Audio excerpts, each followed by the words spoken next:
going to do an activity on simple and compound interest.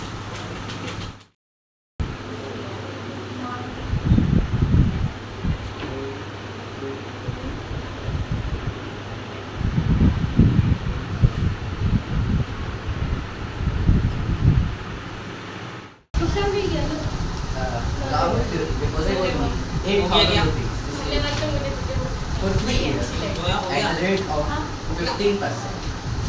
First of all, we will calculate this compound interest at 3 years at the rate of 15%. And the formula for compound interest is P into 1 plus R upon 100 raised to the power time. So after calculating this, the amount will be 12,167. So we will get the amount for simple compound interest. How much is this? 12,167. Okay. Now we calculate simple interest using the formula P into R into T upon 100, and this amount will be 11,600, where compound interest is greater than simple interest.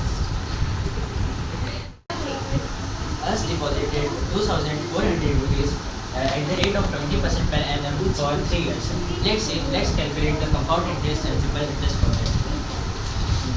The formula for simple interest is principal into rate into time upon 100. So we get the simple interest of 3,840. Amount of simple interest 3,840 rupees. This is 3,840 rupees. Now let's calculate the compound interest. The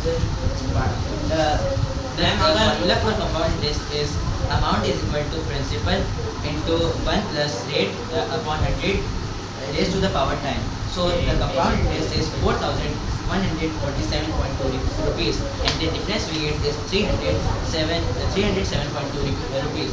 So the compound interest is greater than simple interest.